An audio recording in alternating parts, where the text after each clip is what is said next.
So you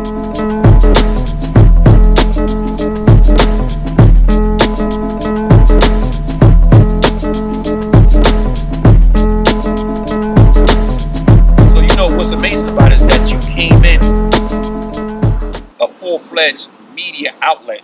You know what I mean? Like and I won't say media outlet, but you were a realm of different things. You were not only just a media outlet, but you was also an artist. Right. Right? Right. So before the battling, you're a full-fledged artist. Right. Um, And I was known as an artist. That's why I always say too. There's only a couple of girls in the Queen of the Ring that was actually known as artists. and we're gonna get into that before battling. Yeah, and we're gonna get into that, and I'm glad that you stated that, and we get into that. But what made you say, you know what, I'm gonna try my hand at battling? Well, honestly, to me, cause I'm from that same era. I'm from that same off-camera era. Mhm. I just probably never got as popping. You know what I mean? But I used to do the same thing. Like, you know, different guys. I would run around different blocks. You know what I'm saying? Mhm. Like, and go battle. Like, but Mhm. battling then was more like who had the best rhyme. Of course. You know what I mean? And that's why I always say that I'm different from a lot of the girls in the Queen of the Ring because, you know, I'm used to it being all guys, not being the only girl. So I had to prove myself. You know what I mean? If I tell my whole story, I started around when I was like 12, 13. And I feel like the last time, you know, somebody said I was whack was at that age. You know what I mean? By the time I was 18, you know, the same cats was calling me whack was saying, yo, Shorty's nice. Right. You know what I mean? Right. Like, I earned that. You know Right, what I of mean? course. And that's where the passion comes from when I'm rhyming, which I think that some girls, they just be lacking that passion. Like, I have two artists of my own now, and I just feel like sometimes they don't have that passion. I mean, where they getting it from? Because sometimes I feel like, you know, other than telling their story, which is, you know, something that you should be passionate about, sometimes girls just don't have that The camaraderie. The camaraderie. well, camaraderie too, but just that gut, the ramen that comes from the gut.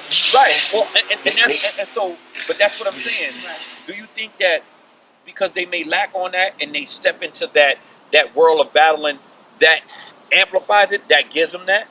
It does to a degree, but honestly, you know, like, shout out to my girl, you know, Jazz the rapper. She's doing her thing. She's buzzing. She's one of the biggest, period, and she strategically has, you know, done her battles, which is a good thing. But in the beginning, we used to kind of go back and forth because she liked my style, I like her style. To me, I thought that she rhymed like she thought it was cute. Right. I'm not doing that, girl. Like, we don't rhyme because we think it's cute. We rhyme because we got something to say. Right. You know, I want you to see me. I want you to feel me. Like, you know what I mean? Like, and to me, she was rhyming like she was like dope with the words, but it wasn't coming from the gut. Right. And that kind of like, you know, not to put on her, but a lot of other girls too. That's what kind of sets you apart in your performance. Okay, but see, once again, when you out there, right, rapping, right, and battling, sort of, it's like two different worlds. It is. It's two different worlds. How do you separate from that? And that's a great question. I always ask a lot of battlers that because it's not easy. Right. You know what I'm saying? People don't realize it. Like, shout out to Joe Budden. He just tweeted the other day that he has a newfound respect for battle rappers because it's a lot of work. Right. You gotta sit there and craft and like sit there and come up with the best punches, the best metaphors, the best whatever, you know, just to and actually memorize it. And, you know, if you doing music, you can hop in the studio. Right. If you don't know your rhyme, you can just keep saying it. You know what I mean? You know, even if you're paying for the time, but like you can keep saying it until you get it right. With battle rap, you got that one time to get it right, and that's it. You know what I mean? But it's a lot more prep time. You know what I mean? But I think that's what, you know, as far as girls, I just feel like a lot of girls, to me, I'm saying as far as the aggression and the passion is what adds to the performance. Okay. You know what I mean? Like even with the guys, like if you was rhyming back then, if you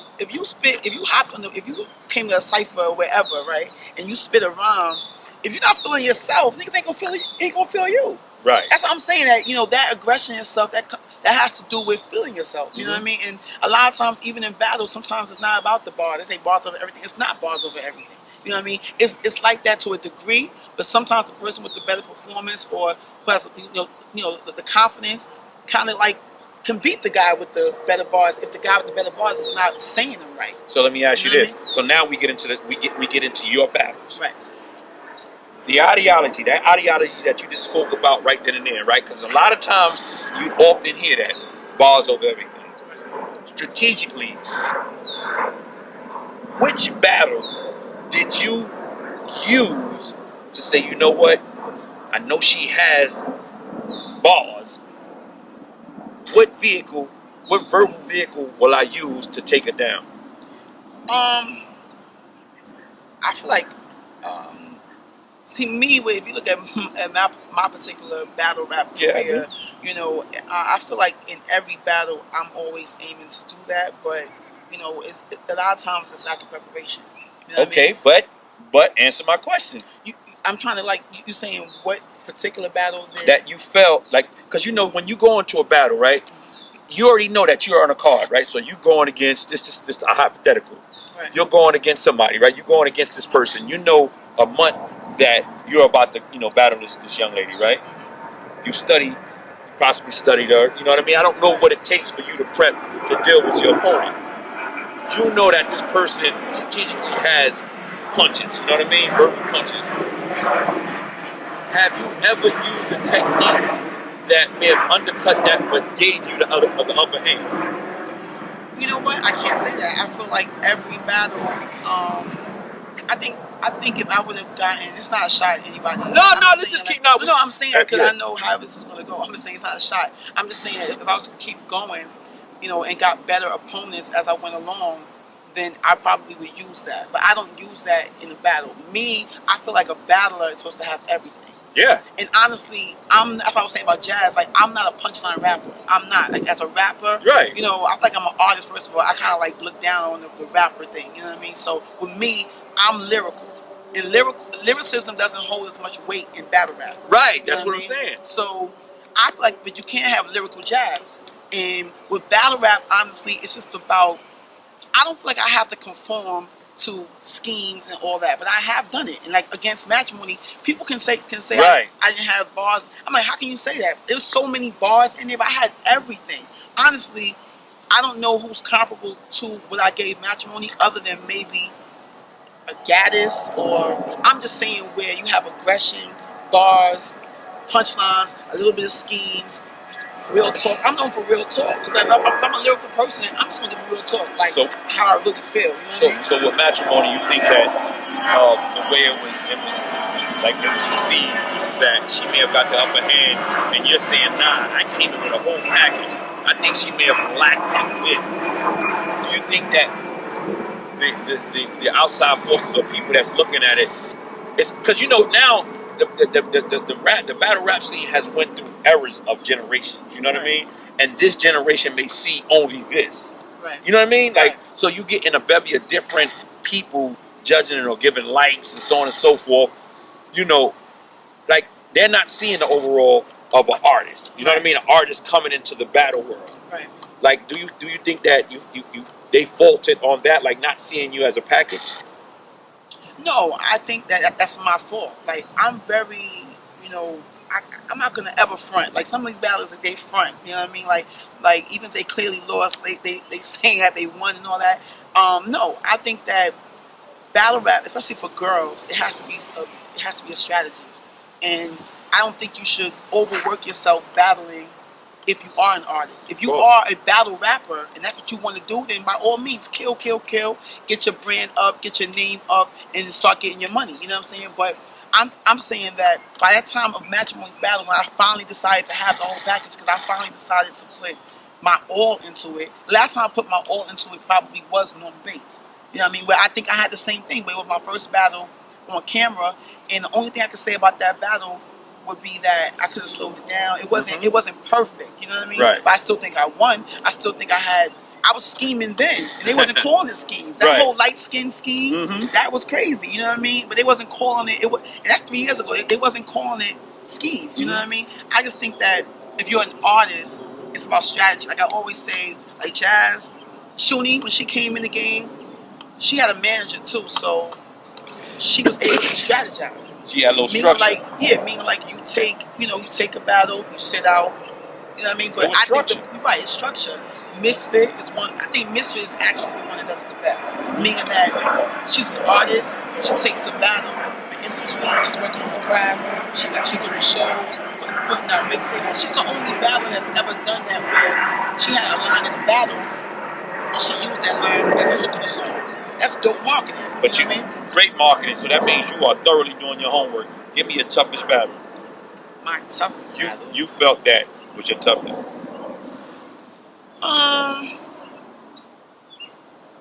I don't feel like none of them were really tough. I feel like no one. I'm not even big, being big headed or nothing. I just feel like every battle, if I took an L, it's because of me, not because of my opponent. Now, the only person I could say that would actually had the bars that maybe if I duked it out, she might still beat me is Chaynaa. Okay, and that's what I'm saying. So it was a somewhat of a challenge.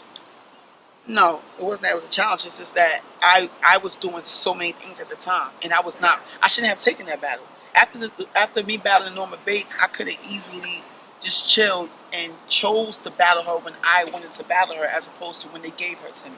Because she did good, against Farrah. Mm-hmm. That's why people don't realize, like, the Queen of the Ring was on the incline, like, but I'm one of the first girls. So if I was whacked, I wouldn't have been buzzing to battle the best girl. Of course, right. See, so I was buzzing. Like, I could have just did a better strategy is what I'm saying. Like, at the time, I was doing so many different things, and not making excuses, but not focusing on writing the battle. Of course, I hear where you're coming from with it. Which is also the reason why I haven't followed up right now, because I realized that that's part of the reason. Like, I don't have time to write a battle rhyme. Like, sit and write a battle rhyme. You know what I mean? With trying to, like, push the brand, and, like, how can I push a battle league and still writing the rhyme? Right. When I'm doing most of the legwork. You know what I mean? Shout out to the team that I just put together. Like, I got a team now, but for the most part, I'm doing most of the legwork. Of course. So you really can't do both. Of course. You know what I mean? It doesn't make you like. So that was like what I was saying. So typically, when someone looks at it, at this moment, they'll see. If they want to see a dude, they'll look at a dude. They don't want to see a female coming in there looking. But even the dykey, the hard chicks or whatever, it's like still come looking like the best you, best you. It's about the best. Say no more. Yeah, and no pun intended to any level of your preference. You know what I mean? You're just saying, you know what? If you're gonna come correct. Come correct. Yeah, I mean, and I want to help to assist with that. Of course. I know with girls, there's a lot, like the hair, the makeup, outfit and stuff like that. And sometimes, they need help. So you're looking at more development too. Development, and that's why I started something called Training Camp, and we're gonna be doing the first one sometime this month. And pretty much, I'm trying to breed my own talent. And it's all gonna be all females. It's females, but a lot of guys are hitting me too. But I'm really trying to just get my killers up. We're gonna talk off camera. We're gonna get in this mouth. Okay. Yeah. I'm trying to breed my own killers. You know what I mean? And then I want by the end of the year or sometime next year, I want to be able to have BossChick. It'd be BossChicks against Queen of the Ring. You know what I mean? And that's like they can't be mad at that because that's good for business. That's good for the culture. Listen, you know what I mean? Listen. Let me tell you something. You came in. You understood your short-term goal and your long-term goal. So it's not about saying they can't be mad about it. You're a business person. Right. I am a business. Get the fact that I'm a business person. Right. You know what I mean? So I'm gonna make my presence felt. No pun intended. Exactly. Y'all put me there. You know what I mean? Y'all gave me light. I'll do a few if need be here and there, whatever, to really solidify my brand. Right. But I'm gonna do what I'm gonna do. Exactly. You know what I mean? Because I feel like it's just that I don't want it to fade out. It's like I'm not saying that it will, but we need other looks. I respect a lot of the other brands and other leagues are doing girl battles, but I just want to just do it my way. You know what I mean? All right, I respect. I want to brand, not only because honestly, the BossChick thing wasn't supposed to be a clothing line per se. It was just a way to brand myself. Like that's what I'm talking about in all my battles. I'm a BossChick. And I just said let me just. I rock hats. Let me just, go ahead and. Damn, I know I was supposed to bring out a hat too, man. I was gonna say I can't get a military. I got you. Listen, man. You already know what it is, man. It's your girl Raine, BossChick Raine, aka Young Oprah, this rap shit, and I'm with Raw Battle Magazine. That real raw shit. That's what I represent. You heard?